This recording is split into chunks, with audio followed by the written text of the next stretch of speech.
You should have seen your face when she walked in. That's what my husband said to me. On our anniversary.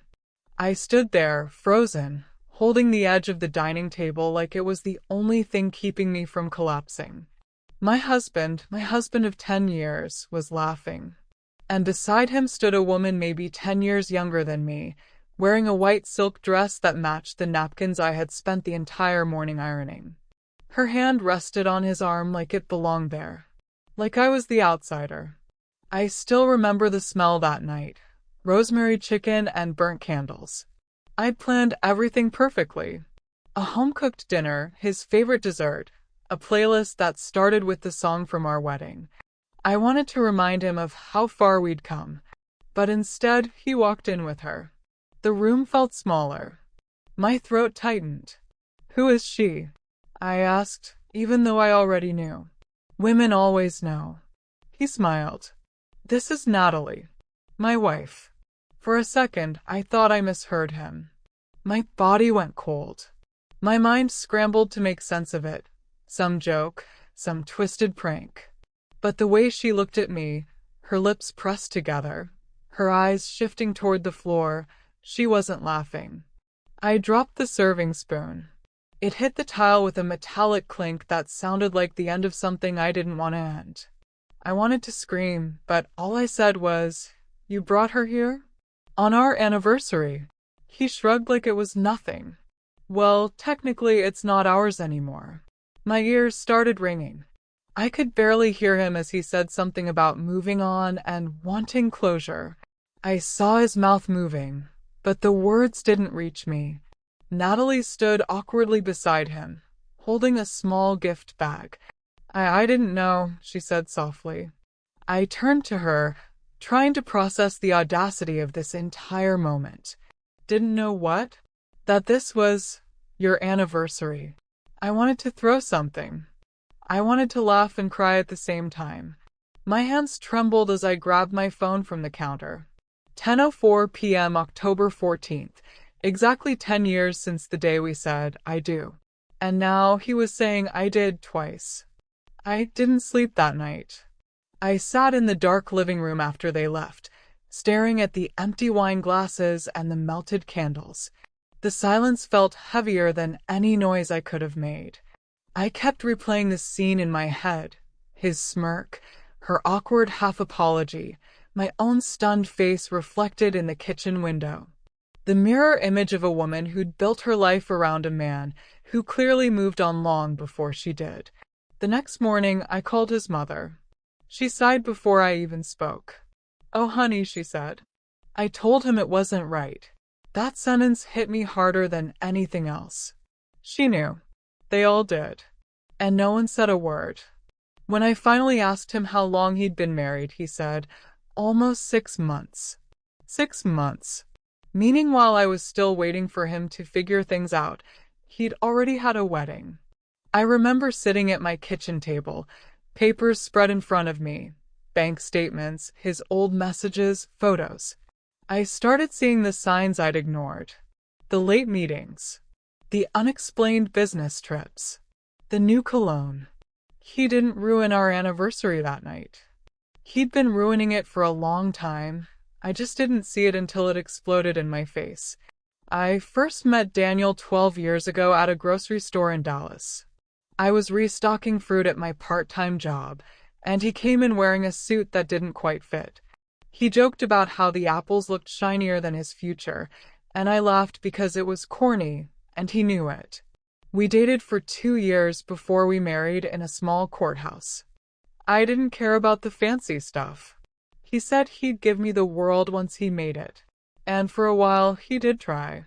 He worked hard, and I worked harder. I supported him through night school, helped him pay off loans, even sold my grandmother's bracelet so he could cover a down payment for his business. I told myself it was our dream. But over time, ours became his. He started traveling more, dressing better, talking to me less. I thought it was stress. I thought it was normal.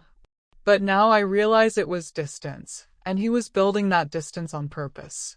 3 days after the anniversary incident, I finally decided to do something. I went to our shared bank account online. Balance $300. The rest was gone. I checked the joint savings. Closed. He'd already drained everything. My heart sank, but I didn't cry. Not this time. Instead, I opened a notebook and wrote down 3 words in capital letters. Find a lawyer. I didn't know where to start, but I knew I had to. My whole life had revolved around him. My finances, my home, even my friends. I didn't have much left, but I had one thing he didn't expect: clarity. The betrayal had burned everything, but it also cleared the fog. That night, as I gathered papers into a file folder, marriage certificate, old bills, photos, his business card, I caught my reflection in the mirror above the mantel. I barely recognized the woman staring back. Puffy eyes, messy hair, but a strange steadiness in her gaze. Like she'd finally realized she didn't need to beg anyone to stay. I whispered to myself, he ruined our anniversary, but I'm not letting him ruin my life. 3 weeks later, I met with a lawyer named Michelle Grant. Her office was small but warm, and she didn't look at me with pity. She looked at me like a person with options. "Do you have proof of his second marriage?" she asked. I nodded and slid my phone across the desk. There it was, a Facebook post from his account, tagged in a photo of him and Natalie cutting a cake. The caption read, "New Beginnings." Michelle looked at it and sighed. "He didn't even bother to hide it, huh?" "No," I said. "He brought her to dinner." She blinked. "On your anniversary?" I nodded again. "Then he just handed you your case on a silver platter." For the first time in weeks, I smiled. It wasn't joy, it was relief. Michelle explained that since he was legally married to me when he married Natalie, he'd committed bigamy. A serious offense. When she said the word crime, something in me clicked. This wasn't just heartbreak. It was justice waiting to happen. That night, I sat at my desk with the folder open and started organizing everything. Photos, receipts, chat logs. I felt like a detective in my own life, tracing every lie back to its root. It wasn't easy. Every picture hurt. Every text reminded me of who I used to be, someone who believed in promises. But I kept going, because I realized that for once, I wasn't doing this for him. I was doing it for me. As I closed the folder, I heard my phone buzz. It was a message from an unknown number. "Can we talk?" "It's Natalie." I stared at the screen, heart pounding. Why would she want to talk to me? When I first saw her name pop up on my phone, my hand froze midair. Natalie.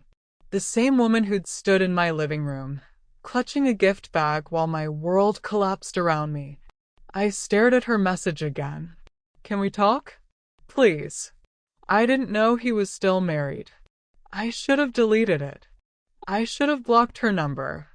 But curiosity, that twisted little spark of pain and confusion, wouldn't let me. I typed back one word. "Why?" A few seconds later, the dots appeared. "Because I think you deserve to know what really happened." We met 2 days later at a coffee shop near the courthouse. It was a small place, wobbly tables, burnt espresso smell, and a barista who looked like she'd seen every kind of heartbreak walk through that door. Natalie was already there, sitting in the corner with a cup of coffee she hadn't touched. She looked nervous, like a student waiting for an exam result. When she saw me, she stood up quickly. "Thank you for coming."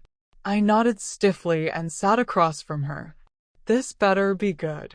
She took a deep breath. "I didn't know, okay?" He told me he was divorced. Said it was final. I crossed my arms. He lies easily. Her eyes filled with tears. "I found out the truth last week." After that night, I repeated bitterly, "Our anniversary." She nodded, guilt written all over her face. "After we left your house, I asked him what you meant. He got defensive. Said you were crazy, obsessed, couldn't let go. But something didn't add up. So I checked public records. She swallowed hard. Your name was still there. Married. Still legally married. The words hit me like a slow punch to the chest. I didn't know whether to pity her or hate her. She looked down. I confronted him. He didn't even deny it. Just said he'd handle it. Then he left for a trip. My jaw clenched. That's Daniel. He always runs. She nodded. I wanted to tell you sooner, but I was scared. I thought maybe you'd hate me. I exhaled slowly. I did. I still might. A small, sad smile flickered across her lips. Fair. We sat there for a few minutes in silence. The hum of the espresso machine filled the air between us. Finally, she reached into her purse and pulled out a folded piece of paper. You should have this. I hesitated, then unfolded it. It was a hotel receipt. His name was on it. The date was 2 months before he officially left me, and the signature matched his handwriting exactly.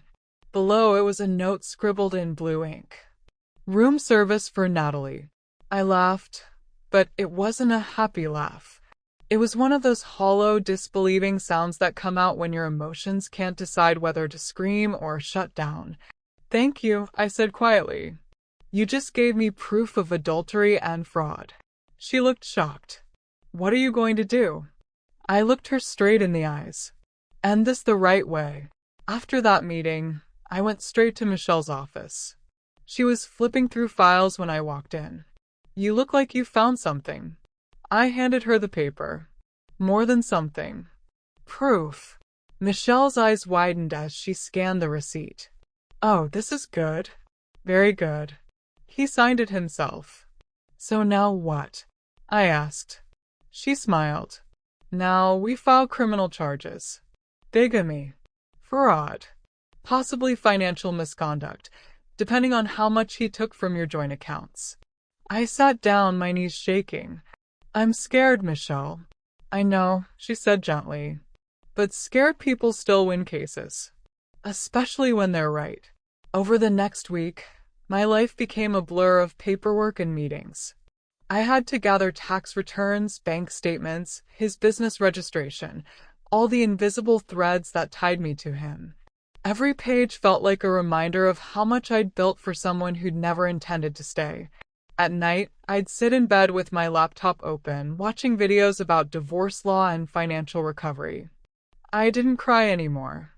I was too busy planning. I made a list titled, Things Daniel Doesn't Control Anymore. My bank account. My phone plan. My car insurance. My peace. I opened a new checking account and changed every password. It felt like reclaiming my own name. One night, around midnight, I got another message from Natalie. He's back. He's acting weird. I didn't reply, but my stomach sank. An hour later, she sent another message. He found out I talked to you. He's furious. Said he'll ruin us both. That's when I realized he wasn't done with me. The next morning, I found a letter slipped under my apartment door. No envelope, just a folded sheet of paper with his handwriting. You think you're smart? You're nothing without me. Don't forget who paid your bills, who gave you everything. You can't win. You'll always need me. I sat down on the floor, the letter shaking in my hands. The nerve. The arrogance. The pure audacity of this man. But instead of crying, I pulled out my phone and took a photo of the letter. Then I emailed it to Michelle with the subject line, More Evidence. That weekend, I went to my mother's house. She hadn't seen me since the incident. When I told her everything, she just hugged me. You're stronger than you think, she said, brushing my hair back like I was still her little girl. He doesn't know who he messed with. I smiled weakly. I just want it to be over. It will be, she said. But not until you walk away on your own terms. Her words stayed with me. So I started planning for what came after. I applied for a job at a local marketing firm. It wasn't glamorous, but it was stable. And for the first time in years, the money I earned would have my name on it, only mine. Meanwhile, Daniel's life was beginning to unravel. Natalie told me through a mutual acquaintance that she'd left him. The police had questioned him. His business was under review. He called me once. I didn't pick up. Then twice. Then 5 times in a row. Finally, he sent one last message. You think this is justice? Wait until the world sees what kind of woman you really are. I just stared at it, then deleted it. Because the truth was, the world already had seen me, crying, broken, humiliated. And I survived that. What else could he possibly do? A week later, Michelle called. Are you sitting down? She asked. My heart raced. Yes. Why? They just set a court date. That night, I sat by the window with a cup of tea, watching the street lights flicker. For the first time in months, the air didn't feel heavy. I had done everything I could. The rest was up to the system and fate. But deep down, I knew something was still coming. Something that would turn the tables completely. And it began the moment his new wife broke down in tears. The courtroom was colder than I expected. Not just in temperature, but in atmosphere. It smelled faintly of old wood and coffee, and every sound, the click of a pen, the shuffle of a lawyer's folder, echoed too loudly. I sat at the plaintiff's table, my hands clasped together, so tightly my knuckles turned white. On the other side, Daniel walked in wearing a tailored navy suit and that same smirk I used to mistake for confidence. He didn't even glance at me. But when the judge called the case number, I felt something shift inside me. Like all the months of heartbreak, fear, and humiliation were sharpening into something solid, something that could finally stand on its own. The first hearing was just procedural. Formalities, signatures, evidence lists. But still, sitting there across from him made my stomach twist. Michelle leaned toward me and whispered, "Don't look at him. Look at the judge. He feeds off attention." I nodded and fixed my eyes straight ahead. He tried to speak up once, interrupting Michelle's statement, but the judge silenced him with a glare. "You'll get your turn, Mr. Carter." Mr. Carter. The name still sounded like mine. Like I hadn't yet peeled it off my life completely. After the session ended, I stood to leave, but that's when it happened. Natalie walked into the hallway, pale and trembling, clutching her bag like it was the only thing holding her together. Our eyes met. For a moment, everything froze. Then she whispered, "Can we talk? Please. Just for 5 minutes." We sat in a quiet corner of the courthouse cafeteria. She looked different, thinner, tired, like she hadn't slept in days. "I didn't come to testify," she said quickly. "I came because he found me." My chest tightened. "What do you mean?" "He's been calling me nonstop. Showing up at my work. My apartment." Her voice cracked. "He's not the same person anymore."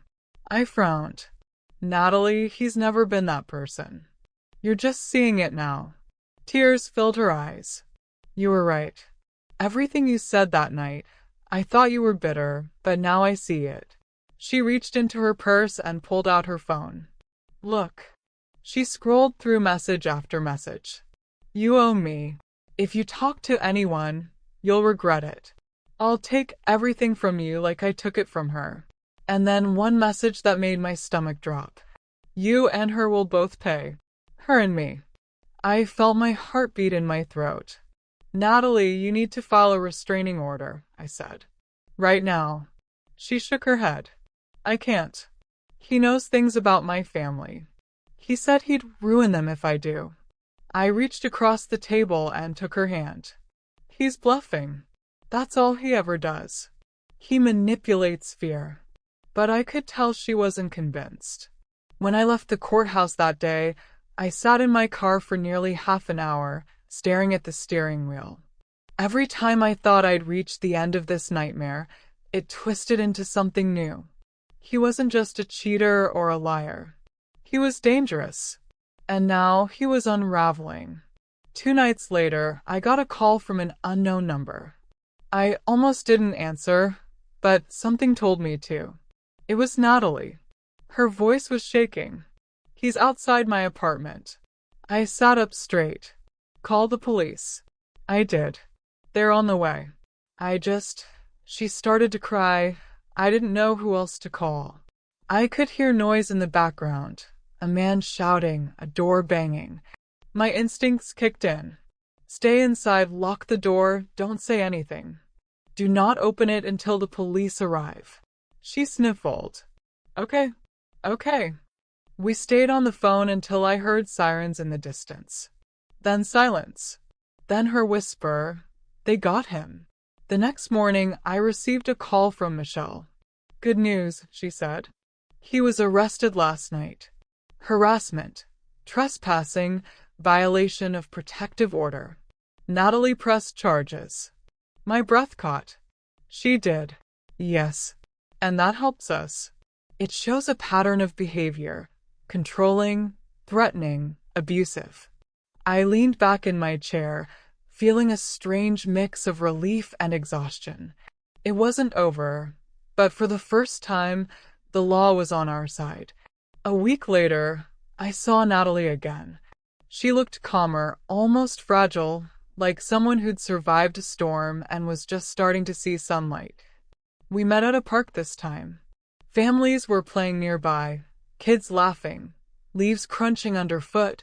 It felt surreal, like life was moving on for everyone else. She handed me a small flash drive. This is the last thing I can give you, she said quietly. I frowned. What's on it? Everything, she said. Emails, bank transfers, documents he made me sign, things you'll need for court. I stared at her. Why are you helping me? She looked at me with tired eyes. Because helping you feels like helping myself. Then her voice broke. I believed him, you know? I thought I was the lucky one. That he'd changed. That his ex-wife was just bitter. But now I know I was just next. I didn't know what to say, so I just nodded. Thank you. She smiled weakly. You're not the only one he underestimated. When I got home, I plugged in the flash drive and opened the folders. There were emails showing business fraud, fake invoices, money funneled through personal accounts, even one where he bragged about keeping both wives under control. My heart pounded as I scrolled. There were screenshots of texts between him and his partner discussing how to move assets before the divorce mess hits. And one final document, a scanned form with my forged signature, authorizing him to withdraw $50,000 from a joint investment. That was it. The final nail. I called Michelle immediately. Her voice on the phone was sharp but excited. This is it. This isn't just a divorce anymore. It's a criminal case. A few days later, I received an email from the court clerk. Subject: Case update, State versus Daniel Carter. Attached was the formal notice of charges. Bigamy, fraudulent withdrawal, forgery, harassment. 4 counts. I stared at the screen, numb. Then, for the first time in months, I smiled. Not out of happiness, but peace. It wasn't revenge. It was accountability. The trial date was set for early June. And as I stood in front of my mirror that morning, dressed in a simple navy blouse, I barely recognized the woman staring back. Not because I looked different, but because I finally felt free. Still, a part of me couldn't shake one question. Why had Natalie really broken down that day in court? It wasn't fear of him, at least, not just that. There was something else. Something she hadn't told me yet. And I was about to find out. I was brushing my hair one morning when my phone buzzed. It was Natalie again. I need to see you. It's urgent. My heart sank. I didn't want to see her, not because I hated her anymore, but because every time her name appeared on my screen, it pulled me back into that same pit of memories. Still, something about the word urgent made me grab my keys and drive. We met in a small public library on the edge of town. It was quiet, almost eerily so. Natalie was sitting at a table near the window, wearing sunglasses indoors and clutching a tissue like she'd been crying for hours. When she saw me, she stood up quickly. "Thank you for coming," she whispered. I sat down across from her. "What's going on?" She glanced around, then lowered her voice. "There's something I didn't tell you before." I leaned in, waiting. She took a shaky breath. "I'm pregnant." For a second, I didn't react. My brain just paused. Then the air left my lungs in a rush. "You're what?" She nodded, tears spilling over. 3 months. I found out before the court hearing, but I didn't know what to do. I felt my throat tighten. "And it's his." She nodded again. I leaned back, staring at her. Part of me wanted to scream. Another part of me, an exhausted, strangely calm part, just wanted to close my eyes and pretend this wasn't my life anymore. But she kept talking. "When I found out, I told him." He was furious. Said I ruined everything. He accused me of trapping him, of trying to destroy his career. "Sounds like him," I muttered. She continued. "After that, he started threatening me. Said if I didn't handle it, he'd make sure I regretted it." I looked at her stomach. "Handle it? You mean?" She nodded. "He wanted me to get rid of it." Silence fell between us. The sound of a clock ticking somewhere nearby filled the space. I finally said, "Natalie, this isn't just about us anymore. You need protection. You need to tell Michelle everything." She shook her head violently. "No, I can't. If this comes out in court, everyone will know. My parents, my job. I can't go through that." I sighed. "Then what do you want from me?" Her eyes met mine, pleading, terrified, and broken. "I just want someone to believe me." I believed her. Not because I trusted her completely, but because every word sounded like the Daniel I once knew. The man who could make you feel like you were the crazy one while he set fire to your entire world. I reached across the table and took her hand. "I believe you," I said softly. "But you can't keep this secret. Not if it puts you, or that baby, in danger." Her voice dropped to a whisper. "He already knows I'm not doing what he wanted. That's why he showed up at my apartment that night." My stomach turned. "He wanted to scare you into it." She nodded. That's when I realized this wasn't just a story about betrayal anymore. This was about survival. After our meeting, I drove straight to Michelle's office. She listened quietly, hands folded on her desk, her expression growing more serious by the minute. "Pregnant," she repeated. "That complicates things. Can we use it in court?" I asked. Michelle hesitated. "Maybe. It depends on whether she's willing to testify. But if she's afraid, we can at least submit her statements as part of the harassment record." I frowned. "But wouldn't that put her in danger?" "Yes," she said.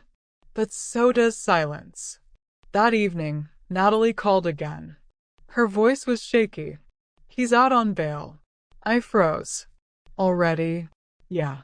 His lawyer got him released pending trial. He came to my work again today. Just stood outside watching." I gripped the phone tightly. "Natalie, you need to go somewhere safe. Do you have anyone?" "No one nearby." "Then come to my place," I said without thinking. She went silent. "Are you sure?" I hesitated, then said, "Yes. He won't come here. And if he does, I'll call the police myself." She arrived around 9 p.m., wearing a hoodie and carrying a small backpack. Her eyes were red, and her hands wouldn't stop shaking. I made her tea and offered her the guest room. As she sat on the couch, staring at the floor, I realized something. This was the same woman who once stood beside my husband, calling him her husband. And now, she was sitting in my living room, terrified of him. The irony wasn't lost on me. But I also felt something unexpected, pity. Because I could see it clearly now. She wasn't my enemy. She was just another victim of the same man who thought he owned us both. The next morning, I woke up to the sound of soft sobbing from the guest room. When I opened the door, Natalie was sitting on the bed, holding an ultrasound photo in her hand. She looked up at me, tears streaking down her face. I can't do this alone. I sat beside her. You're not alone anymore. We sat there for a long time silent. Two women who'd both loved the same man, both been betrayed by him, and now, somehow, found themselves on the same side of the story. A few days later, we went to the police together. Natalie filed an additional statement about the harassment and threats. The officer recognized Daniel's name immediately. We already have multiple complaints on record, he said. When Natalie gave her written statement, her hands trembled so badly that I had to study the paper for her. Afterward, she looked at me and whispered, "Thank you for being here." I nodded. "We're going to finish this, Natalie. For both of us." That night, as I was washing dishes, my phone rang again. Unknown number. I answered without thinking. "Enjoy playing hero?" It was Daniel's voice, low, mocking, venomous. My heart pounded. "You're violating your bail terms, Daniel. This call is being recorded." He laughed. "You think anyone cares? You think she's safe with you? You're both pathetic." I hung up and blocked the number immediately. Then I took a deep breath and whispered to myself, "Not this time." The next morning, Michelle called with an update.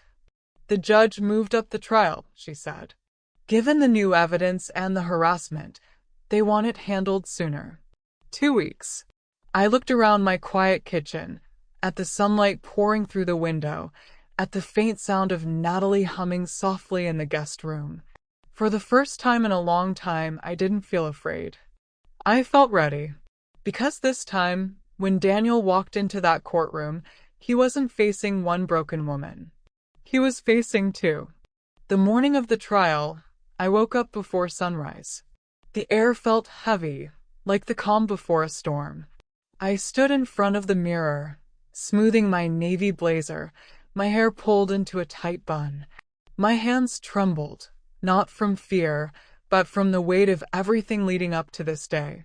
From the anniversary dinner that turned into a nightmare, to the discovery of his lies, his threats, his second marriage, and now, his unraveling empire.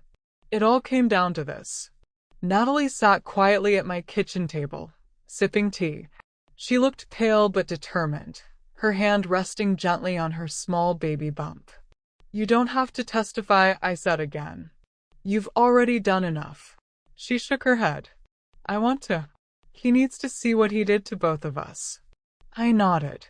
There was something resolute in her tone that reminded me of myself months ago, the day I decided I was done being the victim. When we walked into the courthouse together, heads turned. People whispered. I caught bits of conversation, words like the wives, the scandal, the fraud case. Let them talk. Because for once, this story wasn't twisted to make us look weak. The truth was finally coming out. Daniel was already there when we entered the courtroom. He looked smaller.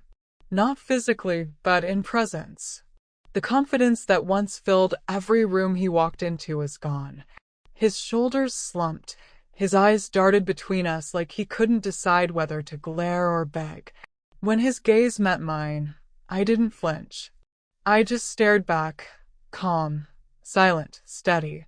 Michelle leaned over and whispered, "You ready?" "As I'll ever be," I said. The trial began with the fraud charges. The prosecutor presented the documents Natalie had given me, the fake invoices, the forged signatures, the bank transfers. Then came the adultery and bigamy evidence, the marriage certificates, the overlapping timelines, and the social media posts that made the courtroom gasp. Each piece of evidence was like a hammer striking the last nail into his story. He tried to defend himself, claiming we were both lying, that we'd teamed up to destroy him. But the prosecutor played the voicemail he'd left me, the one where he said, "You can't win. You'll always need me." The courtroom went silent. Even the judge's face hardened. Then it was my turn to take the stand. My palms were sweaty as I swore the oath. But the moment I sat down, something inside me clicked into place. I told them everything. How he'd walked into our anniversary dinner with his new wife, how he drained our accounts, how he laughed while my world fell apart. My voice trembled only once when I said, I didn't want revenge. I just wanted to stop living like I didn't matter. When I looked up, Daniel was staring at the table. No smirk. No arrogance. Just silence. Then it was Natalie's turn. She walked to the stand with quiet strength, holding a small photo in her hand, the ultrasound. Her voice was soft but firm as she told her story, how he lied, manipulated, threatened, and tried to control her even after his arrest. At one point, her voice broke. I thought I was the exception. I thought he loved me. But he just needed another person to believe in him so he could keep lying. She held up the photo. And this baby deserves better than that. I saw a few jurors wipe their eyes. Even the judge's tone softened when he thanked her for her courage.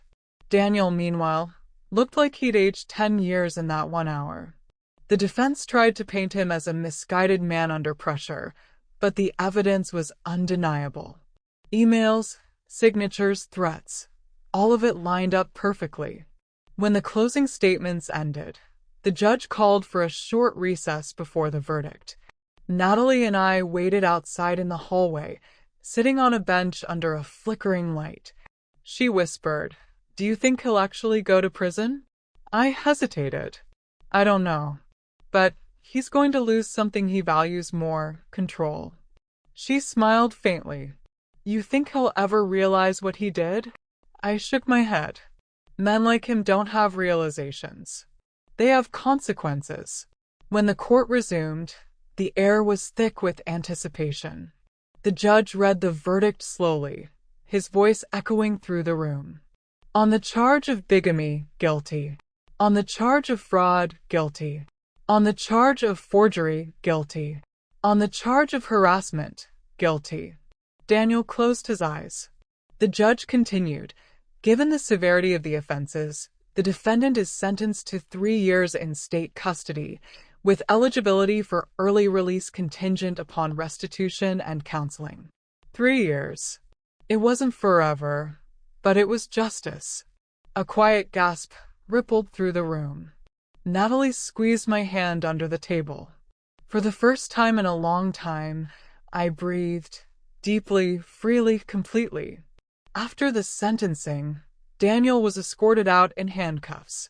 He turned to look at us one last time. His eyes were cold, but behind them, there was something else, fear. I didn't smile. I didn't gloat. I just whispered, Goodbye, Daniel. Outside the courthouse, reporters swarmed us. Questions flew. How do you feel? What will you do next? Do you forgive him? I didn't answer any of them. I just kept walking until we reached the parking lot. Natalie leaned against the car, her hand over her stomach, tears streaming down her face, not from sadness, but release. He's finally gone, she whispered. I nodded. He can't hurt anyone now. We stood there for a long moment, the afternoon sun warming our faces, the noise of the crowd fading behind us. And then something unexpected happened. Natalie started sobbing loud, shaking sobs that came from somewhere deep inside.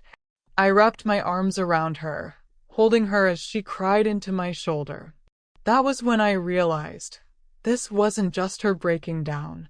It was both of us finally letting go. Later that night, I sat at my kitchen table again, the same one where everything had started, the same table where I once waited for a husband who never really came home. Only this time, there were no candles, no dinner, no illusions, just peace. I picked up my journal and wrote, October 14th, the day he ruined everything. October 14th, 1 year later, the day I got it all back. I closed the book and whispered to the empty room. You said I'd always need you. But look at me now, Daniel. I'm everything you said I couldn't be. Then I smiled. Because I knew this was the real ending. Or maybe, finally, the beginning. The morning after the verdict, I woke up to silence.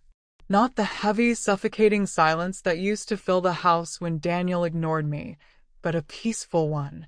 The kind that hums quietly under sunlight and smells faintly of new beginnings. I sat on the edge of my bed, looking around the room. It was still the same. Same pale curtains, same wooden dresser, same framed photo of a beach I'd never actually visited. But somehow, it all felt lighter. For the first time in years, the air didn't feel like it belonged to him. Natalie had gone back to her parents' house upstate. Before she left, she hugged me at the door. "I don't know what I would have done without you," she said. I smiled softly. "You would have found your way. You're stronger than you think." She placed a hand on her stomach. "Maybe. But this baby will know the truth. That's all that matters." We promised to stay in touch. She even joked about naming the baby after me. I left for the first time in months. When her car disappeared down the street, I went back inside and stood in the kitchen, the scene of that awful anniversary dinner. The table was empty now, cleared of everything except one thing I'd kept, a single silver key. The key to the house Daniel and I once shared. I turned it over in my hand, thinking about how something so small could hold so much history. Every fight, every lie, every moment I thought was love. Then I walked to the trash can, took a deep breath, and dropped it in. It made a soft metallic thud, the sound of closure. In the weeks that followed, I tried to rebuild my routine. I started small, morning walks, journaling, volunteering at a local animal shelter. I even repainted the living room a warm shade of cream, covering the walls that once echoed his voice. At first, I didn't know what to do with the quiet. I'd spent so many years reacting to someone else's chaos that peace felt almost unnatural. But slowly, it started to feel like healing. One morning, I found myself laughing with a coworker at the marketing firm where I'd started working. Real laughter, not forced, not polite, but the kind that comes from someplace honest. It surprised me. I hadn't realized how much I'd missed that sound. A month later, Michelle called to update me. "The restitution's being processed," she said.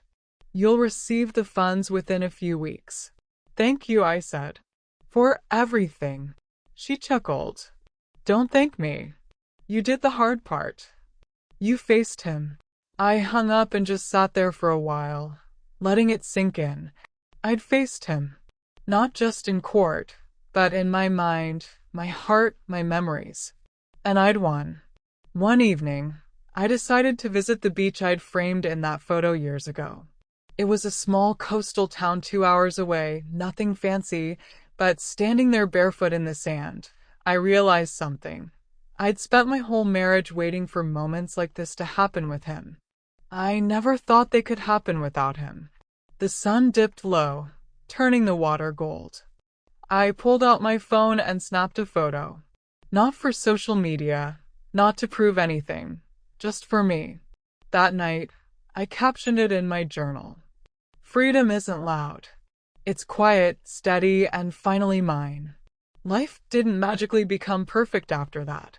There were still hard days, especially when the loneliness crept in around midnight, whispering questions like, what if you'd left sooner? What if you'd never met him? But I learned not to answer those questions, because they didn't matter anymore. The only thing that mattered was what came next. One Saturday afternoon, while grocery shopping, I ran into someone unexpected, Daniel's mother. She looked older, smaller, like the years had finally caught up with her. She froze when she saw me. "Emily," she said softly, "I heard about everything." I nodded. "Yeah. It's all over now." Tears filled her eyes. "I'm sorry. I should have said something when I knew. I just didn't know how." I took a deep breath, then smiled faintly. "You don't have to apologize anymore. We all played our part. I've moved on." She wiped her tears. "You always were too kind." I shrugged. Not too kind, just done holding on to anger. We talked for a few minutes, awkward but civil. When I walked away, I realized forgiveness wasn't for her, it was for me. Because carrying resentment meant he still had space in my life, and I wasn't giving him that anymore. A few weeks later, I got a small envelope in the mail. No return address, just my name written neatly across the front. Inside was a short note. Thank you for standing up. You gave me courage. Owen. There was also a tiny photo tucked inside, Natalie holding a newborn baby, wrapped in a blue blanket. I smiled through tears. A boy. For a moment, I imagined him growing up, never knowing the darkness that created him, only the strength that saved him. Months passed. Seasons changed. One night, while closing my laptop, I came across an email draft I'd written years ago but never sent to Daniel, back when things were still falling apart. The subject line read, "Can we fix this?" I hovered over it for a long time. Then I deleted it. Not out of bitterness, but because I finally understood. Some things aren't meant to be fixed. They're meant to end. That same week, my boss asked if I'd like to lead a new campaign project. It was the first real leadership role I'd had since before the marriage. I said yes. On my way home, I stopped by a small boutique and bought myself a gold necklace with a single pendant, a tiny key. Not because it opened anything, but because it reminded me of the one I threw away, the symbol of the door I'd finally closed. The night before the anniversary of the trial, I sat on my porch with a cup of tea, watching the city lights flicker. A gentle breeze moved through the trees, and for the first time in years, I didn't feel haunted by my past. I wasn't the woman whose husband ruined her anniversary. I wasn't the woman whose life fell apart. I was the woman who built a new one. I whispered into the quiet night, "You said I'd always need you, Daniel. But look at me now. I don't even think about you anymore." And somewhere deep inside, I felt the truth of it settle. Warm, quiet, and final. The first few months after the trial felt like walking barefoot after years in tight shoes. Every step was both freeing and strange. I wasn't used to peace. It didn't feel natural at first. My brain kept waiting for chaos, waiting for the next explosion, the next text, the next reason to flinch. But there wasn't any. Only stillness. And slowly, that stillness stopped feeling empty. It started feeling full. By spring, I'd moved into a new apartment on the east side of town. Small, sunlit, and full of plants that I kept forgetting to water. I painted the walls myself, soft sage green, my favorite color, one Daniel always said looked too dull. Now it looked perfect. The first night there, I slept on a mattress on the floor, surrounded by unpacked boxes and the hum of city traffic outside. I could hear laughter from the neighbors upstairs, music from a car passing by, and for once, the noise didn't bother me. It made me feel alive. I whispered to myself, "This is mine." Work was going better than I expected. The marketing firm had taken a chance on me, and within months, I was handling client accounts on my own. My boss, Marianne, told me one day, "You've got an eye for storytelling. You make people care." That stuck with me. Maybe because I'd spent years being told my feelings were too much. Now, my empathy was my strength. On Fridays, I stayed late, not because I had to, but because I liked it. It felt good to have something that depended on me, not on someone's mood or approval. One morning, during a team meeting, Marianne introduced a new consultant who would be helping with digital outreach. "Everyone, this is Adam Reed," she said. He was tall, with a kind face and the sort of calm energy that made everyone in the room quiet down. When he smiled, it wasn't forced. It was warm, easy, the kind of smile that made you want to exhale. We shook hands. "Emily Carter," I said automatically before correcting myself. "Sorry, Emily Scott." He nodded, like he understood more than I said. "Nice to meet you, Emily Scott." At first, I didn't think much of him. I wasn't ready for anyone new. But over the next few weeks, he kept showing up in small, unexpected ways. Holding the elevator, bringing extra coffee, remembering that I hated sugar but loved cinnamon. It wasn't flirtatious, it was kind. The kind of gentle presence that makes you feel seen without being studied. Still, part of me resisted. My walls were high, built brick by brick from every lie and every broken promise. So when he asked one afternoon, "Want to grab lunch after work?" I almost said no. But something in me, maybe curiosity, maybe courage, said yes. We went to a little cafe a few blocks away, the kind with mismatched chairs and the smell of roasted tomatoes. I told him about the marketing campaigns I was leading. He told me about his side business restoring old guitars. At one point, he said, "You have this calm confidence about you. Like someone who's been through a storm but still trusts the sky." I laughed softly. That's poetic. But trust me, the storm left a few dents. He smiled. Maybe. But you're still standing. That counts for something. His words stayed with me long after lunch. That night, I journaled again, something I'd made a habit of. It's strange to feel safe with someone again, even in small ways. Maybe healing doesn't happen all at once. It sneaks up quietly, like sunlight through blinds. I didn't know what Adam meant to me yet. Maybe nothing. Maybe something someday. But for now, he represented something bigger. Proof that kindness could exist without manipulation. A few weeks later, I got a letter from the correctional facility. It was from Daniel. The sight of his handwriting made my stomach tighten. I almost threw it away, but curiosity won. Inside it was 3 pages long. He wrote about how he'd found faith, how jail had humbled him, how he wanted forgiveness and a chance to make things right. At the end, he wrote, "You'll always be part of my story, Emily. I hope one day you'll remember me without hate." I folded the letter neatly and placed it in a drawer. I didn't cry. I didn't reply. Because forgiveness doesn't always need to be spoken. Sometimes, it's just the act of not letting the past define you anymore. By summer, Natalie sent me a photo. Her baby boy, smiling with chubby cheeks and bright eyes. She'd named him Noah. "He's learning to laugh," she wrote. "I think it's the sound of starting over." I smiled at the message. We still talked once in a while, but our lives were moving in different directions now. She was rebuilding hers as a mother. I was rebuilding mine as a woman who finally knew her worth. One Friday evening after work, I walked home instead of driving. The city was glowing with golden light, and a street musician played "Landslide" on his guitar. The lyrics hit harder than I expected. Can I handle the seasons of my life? I stopped and listened, my throat tightening. Then I realized I already was. I'd handled every season. Winter, betrayal, loss, loneliness. And now spring.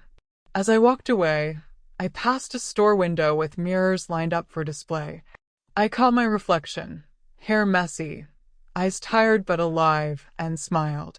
For the first time, I liked what I saw. The next day, Adam stopped by my desk with a file. "Hey, we're pitching a new campaign next week. I'd love your input." I took the folder.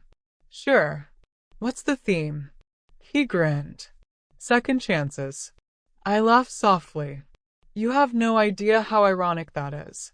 He tilted his head. "Maybe I do." And for a moment, our eyes met, steady, unguarded, genuine. I didn't feel sparks or butterflies. What I felt was steadiness. A possibility. Something gentle, patient, and real. That night, as I sat on my balcony watching the lights fade over the city, I thought about how far I'd come. There was a time I believed my life ended the day my husband ruined our anniversary. Now I knew better. That was the day it began. The campaign launch was scheduled for Monday morning. Second chances, Adam had called it. A message about rebuilding after failure, about how people and brands could find new life after losing everything. The irony wasn't lost on me. That weekend, I stayed late at the office preparing presentation slides. It was quiet, the kind of late-hour stillness that made the hum of the printer sound louder than it should. When I finished, I leaned back in my chair, staring at the words "second chances" glowing on the projector screen. For the first time, those words didn't make me think of Daniel. They made me think of me. The following Monday, our team gathered in the conference room. Adam stood by the whiteboard, explaining the emotional tone behind the campaign, and when he passed the floor to me, I didn't hesitate. I talked about storytelling, about honesty, empathy, vulnerability, about how people connect to imperfection more than perfection. When I finished, the room was silent for a second. Then Marianne clapped. "That," she said, "is exactly why I wanted you on this team." I smiled, not because of the compliment, but because I realized something. I hadn't felt nervous speaking. That anxious little voice that once whispered, "Don't mess up, don't make him angry," was finally gone. When the meeting ended, Adam walked beside me to the elevator. "You killed it in there," he said. "Thanks," I replied, pressing the button for the lobby. He grinned. "Feels good, huh?" I nodded. Better than I expected. The elevator doors closed, and for a moment, I caught my reflection in the mirrored wall. Not the woman who'd been broken, but someone quietly rebuilding her life piece by piece. That afternoon, I stopped by a cafe to reward myself with a cinnamon latte. While I waited for my drink, my phone buzzed. A new email notification. From Department of Corrections. Subject: Inmate Carter, Daniel, release notice. My heart skipped. I read it twice. Daniel was being released early for good behavior. For a long moment, I just stood there, my coffee forgotten. The logical part of me knew this day would come. 3 years wasn't forever. But still, the thought of him walking free again, breathing the same air, maybe even in the same city, made something in my chest tighten. That night, I couldn't sleep. Every creak in the apartment made me tense. Every shadow felt like a memory trying to sneak back in. By midnight, I gave up on pretending to rest. I got up, grabbed my box of old documents from under the bed, and placed it on the table. Inside were fragments of a life I'd buried. Legal files, letters, court transcripts, and the last unopened letter Daniel had sent 2 months before the verdict. I'd never read it. I told myself I didn't need to. But tonight, something told me it was time. The letter was written in blue ink, his handwriting messy and impatient, just like him. "Emily, I know you hate me, and maybe you should, but I just want to say I loved you, even if I didn't show it right. Things got complicated. I got lost in trying to prove something, success, control, whatever. You didn't deserve how it ended. Maybe someday you'll see I wasn't all bad. Maybe you'll even miss what we had." I stopped reading halfway through. Because I didn't miss it. Not one bit. He still didn't understand that love without respect isn't love at all. I folded the letter and slipped it back into the envelope, then tossed the entire box into a trash bag. I didn't burn it. I didn't shred it. I simply carried it outside to the dumpster, opened the lid, and dropped it in. As it landed with a soft thud, I whispered, "That's the last time you take up space in my life." The next morning, sunlight spilled across my kitchen table. I poured myself a cup of coffee and felt lighter. I wasn't afraid of him anymore. And if he ever did try to find me, he wouldn't find the same woman he once controlled. He'd find someone unrecognizable, someone untouchable. That afternoon, Adam stopped by my desk again. "You okay?" he asked gently. "Yeah," I said. "Actually, I am." He hesitated. "You sure? You looked a little distant earlier." I smiled faintly. "It's nothing. Just an old ghost leaving for good." He nodded, like he understood without needing details. Well, if you ever want to talk or distract yourself with terrible coffee, you know where to find me. I chuckled. I'll keep that in mind. That weekend, I visited a small art fair downtown. I'd always loved handmade things: pottery, paintings, wooden jewelry. They reminded me of patience, of effort, of creating something beautiful from raw, imperfect material. I stopped at one booth where an artist was selling ceramic bowls, each slightly different from the next. One had a gold seam running through it, a crack repaired with metallic lacquer. Is that intentional? I asked. The artist smiled. Yeah. It's a Japanese technique called kintsugi. They repair broken pottery with gold to show that the cracks are part of its history, not something to hide. I ran my fingers over the golden line, feeling a lump form in my throat. How much? I asked. 35. I bought it. That night, the bowl sat on my coffee table, catching the glow of the lamp. It was flawed, yet stronger for it. Just like me. I took a photo of it and sent it to Natalie. Thought you'd appreciate this. She replied instantly. Perfect symbol, huh? We break, we rebuild, we shine. I smiled at the screen, realizing how far we both had come. A week later, Adam invited me to a small charity event his friends were organizing. It wasn't a date exactly, more of a you'll love the cause, come hang out kind of thing. I went.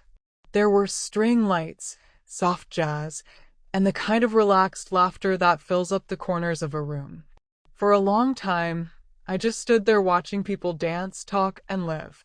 When Adam walked over with 2 glasses of lemonade, he said, "You look happy." "I think I am," I replied. And for the first time, I meant it. When I got home that night, I locked the door, turned off my phone, and looked out at the quiet city lights. Daniel was out there somewhere. But I wasn't scared, because I'd already faced him and won. Now, every breath, every quiet morning, every new smile wasn't about survival anymore. It was about living. A year passed faster than I expected. The days no longer blurred together like they used to when I was lost in grief or anger. Now, they had rhythm. Mornings at the office, coffee breaks with Adam, weekends spent walking the pier or visiting Natalie and her baby Noah. Life wasn't perfect, but it was steady. And for me, steady was sacred. On the anniversary of the trial, I took the day off work. I didn't tell anyone why. I just needed the quiet. I made breakfast, turned off my phone, and drove out to the coast. The sky was pale blue, the kind that looks washed clean after rain. I parked near a little cliffside overlook and sat on a bench facing the ocean. The waves crashed below, endlessly patient, endlessly changing. For a long time, I just breathed. I thought about how far I'd come, from the woman who couldn't eat for days after her husband humiliated her, to the woman sitting here now, alive, strong, free. That anniversary used to feel like a scar. Now it felt like a reminder. I survived. Around noon, my phone buzzed. A text from Natalie. Noah said his first word today, Mama. Thought you'd want to know. I smiled. I'm proud of you both. You're doing great. She replied with a photo. Noah in a tiny blue onesie, holding a wooden toy. The light in his eyes was pure, innocent. A new generation untouched by Daniel's lies. Sometimes, that's what justice really is. Not punishment, but prevention. That night, I met Adam for dinner at a small rooftop restaurant. The city lights shimmered below like 1,000 tiny stories being told at once. He ordered pasta. I ordered salmon. We talked about work, life, little things that didn't carry weight but still mattered. When the server left, Adam looked at me for a moment before asking, "Do you ever think about him?" The question caught me off guard, not because I hadn't thought about Daniel, but because I realized it had been months since I did. Not really, I said honestly. He's just part of the past now. Adam nodded slowly. Good. You deserve peace, Emily. I have it, I said. Finally. He smiled. You know, I was nervous asking you out. I didn't want to cross a line. I raised an eyebrow. This is a date? He laughed. If it wasn't before, it is now. I smiled. Good to know. It wasn't a dramatic moment. No fireworks, no racing heartbeat, but it felt real, gentle, like warmth after a long winter. When I got home that night, I found another letter in my mailbox. No name, no return address, just my name printed in bold. My stomach tightened. I carried it inside, placed it on the table, and stared at it for a full minute before opening it. Inside was a short note. You were right. I destroyed everything. I don't expect forgiveness. I just hope you found the peace I never could. D. No threats. No manipulation. Just emptiness. I read it twice, waiting for anger, fear, or even pity to surface, but none came. All I felt was distance. It was strange, realizing that closure didn't come from the person who hurt me finally apologizing. It came from me no longer needing that apology. I folded the letter, placed it in a drawer, and whispered, "Goodbye for the last time." Then I turned off the light and went to bed. Over the next few months, things with Adam grew naturally. Slowly. Respectfully. He never pried into my past, never rushed me. He was patient, content just to share quiet moments like Sunday coffee or evening walks by the water. One night, he showed up at my apartment with a box of old vinyl records. "Thought you'd appreciate real music for once," he said, grinning. We spent hours listening, Fleetwood Mac, Billy Joel, Norah Jones. At one point, he reached for my hand without saying anything. I didn't pull away, because it didn't feel like replacing something I'd lost. It felt like finding something I'd forgotten, peace and connection. A few weeks later, I visited Natalie again. Noah was walking now, chubby legs wobbling across the living room as she laughed and clapped for him.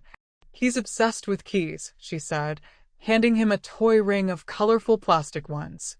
I froze for a second, then laughed softly. "Like mother, like son." She smiled. "You kept the necklace, didn't you?" I touched the small gold key pendant around my neck. "Yeah." A reminder of the one I threw away. Natalie nodded. "You're not locked in anymore. Neither are you." We hugged before I left. And for the first time, I realized that our connection wasn't built on shared pain anymore. It was built on survival, on strength, on choosing better. That evening, I sat on my balcony watching the sunset. The city looked golden, like it had been painted new. I thought about all the symbols that had carried me through. The mirror that once reflected a stranger, the papers that proved my worth, the key I threw away, the bowl with golden cracks that reminded me healing wasn't about hiding the damage. They weren't just things anymore. They were milestones. I had rebuilt my life from the ground up. Not with grand gestures, but with small, deliberate acts of peace. And now, peace didn't feel fragile. It felt earned. The next day, Adam and I went hiking. It was a crisp autumn morning, leaves crunching under our boots. At the top of the trail, we stood overlooking a wide stretch of valley. He turned to me. "You ever think about what's next?" I smiled. "For the first time, I don't have to. I'm just here." He nodded. "That's a good place to be." We stood there in silence, wind in our hair, sunlight on our faces. And for a brief moment, I thought about that first night, the one where I stood frozen as my husband laughed beside his new wife. How that woman, shaking, broken, humiliated, could never have imagined this version of herself. But here she was, standing tall, loved, free. That night, I wrote one last entry in my journal. Closure isn't a moment. It's a choice you make over and over, until your heart believes it. I don't forgive him because he asked for it. I forgive him because I deserve peace more than he deserves punishment. I closed the journal and smiled. because the story wasn't about what he took anymore. It was about everything I reclaimed. It was a Saturday in late spring when I realized something simple yet profound. I was happy. Not the loud, movie-style happiness where everything suddenly makes sense, but the quiet kind. The kind that sneaks in unnoticed, fills the cracks between ordinary moments, and stays.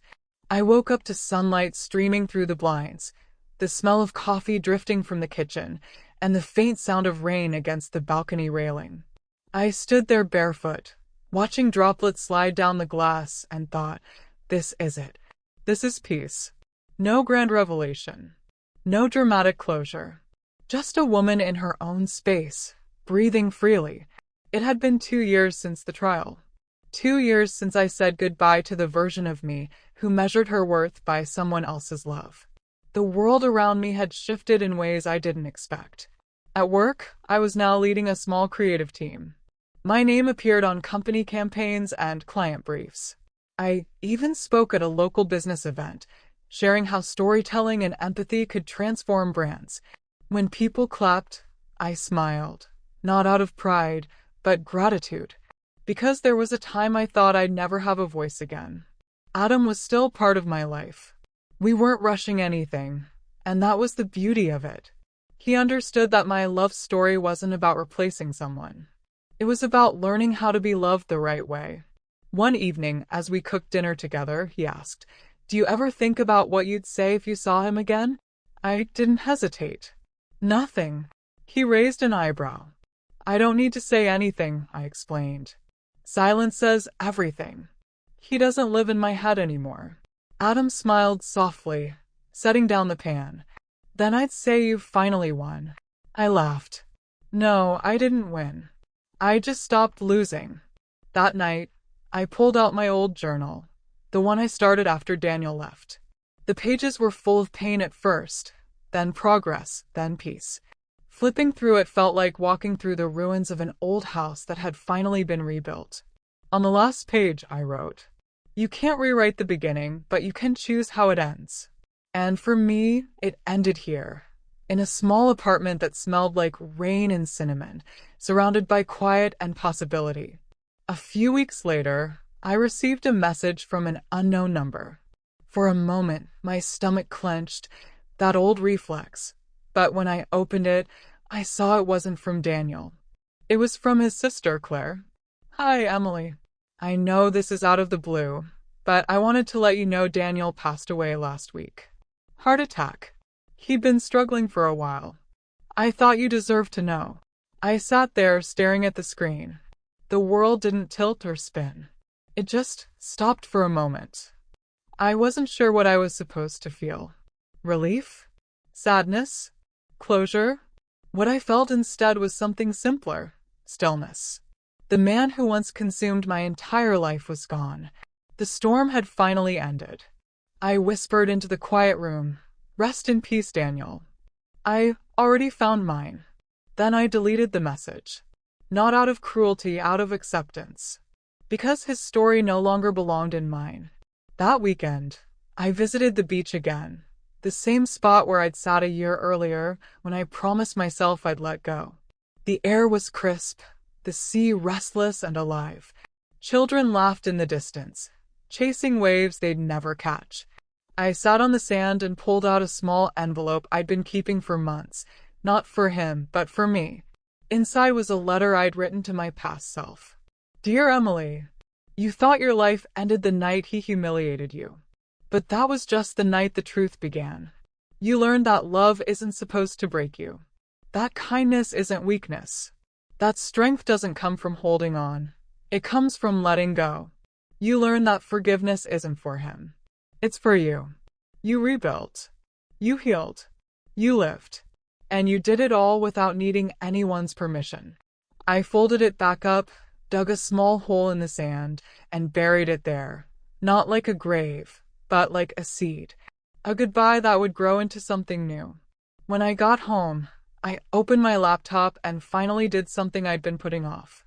I started a blog. Title: The Second Chapter. The first post was short. "My name is Emily. A few years ago, I thought my life was over. It wasn't. It just changed shape.